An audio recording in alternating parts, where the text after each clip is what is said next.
In this video, we'll be looking at how to determine the Thevenin equivalent network for real networks in the lab. So far, all we've been doing is analysing networks for which we've had the circuit diagram. So we can determine the open circuit voltage, the short circuit current, and hence the Thevenin equivalent network analytically. In most cases in the lab, we can't do that because we don't know what the circuit diagram of our system is. We're effectively given a black box and we're asked, determine the Thevenin equivalent network for this black box. We know how to do that in principle. We can just determine its open circuit voltage and its short circuit current. And then the Thevenin equivalent voltage is the open circuit voltage. The Thevenin equivalent resistance is the ratio of the open circuit voltage to the short circuit current. So effectively, we'd take our black box with its two terminals. We'd measure the open circuit voltage. We'd then connect a wire between the two terminals and measure the short circuit current. And we'd get our Thevenin components from that. However, that doesn't always work because a lot of real networks are only linear over a certain operating region with a certain range of loads attached to their outputs.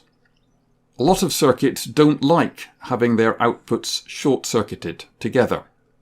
For example, if you were asked to work out the Thevenin equivalent network for the mains power supply, then trying to determine the short circuit current by shorting out the power supply is not going to win you any friends. You'll probably fuse the entire building.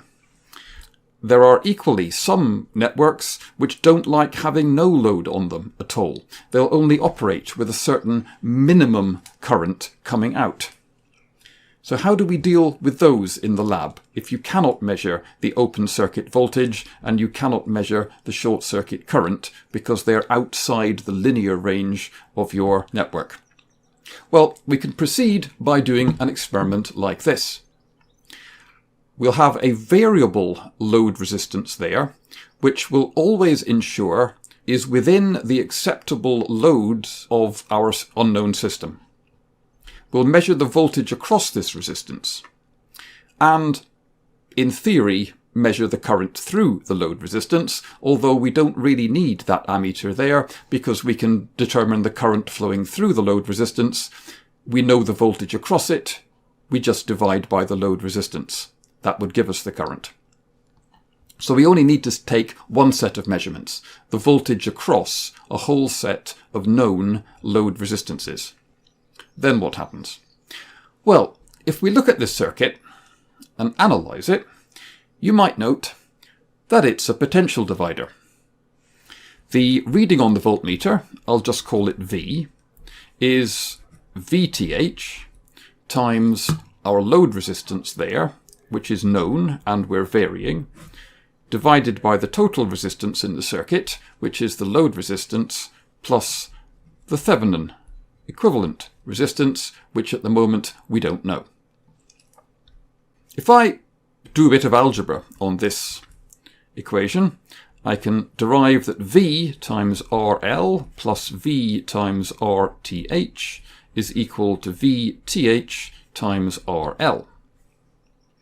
Divide through everything by RL, I get V plus V RTH over RL equals VTH, which I could write as V equals minus RTH times V over RL plus VTH.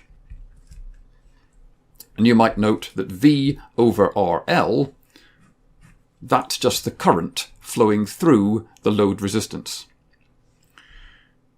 Now, V, we're measuring.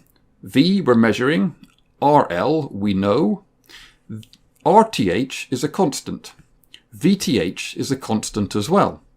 So this equation is in the form y equals mx plus c, where m and c are both constants. In other words, it's a straight line. If we plotted a graph of V against V over RL, we would get a straight line. And the gradient of the straight line would be minus RTH. So we can extract our Thevenin equivalent resistance from the gradient of the graph that we plot. We'd get a set of readings like this if we tried it in the lab. Note that I've put the confidence limits on each one of these measurements as well. This is a very good way to determine what the Thevenin resistance and the Thevenin voltage would be, including the effects of confidence limits in your measurements. Also note that when x is 0, y is equal to c, which in this case means that the y-intercept, the point where the straight line cuts the y-axis, is equal to VTH. So we could just extend the line that we draw through our measurement points here up to the y-axis, and that would give us our Thevenin equivalent VTH. And this would be the recommended process for determining the Thevenin equivalent network for an unknown black box in the lab.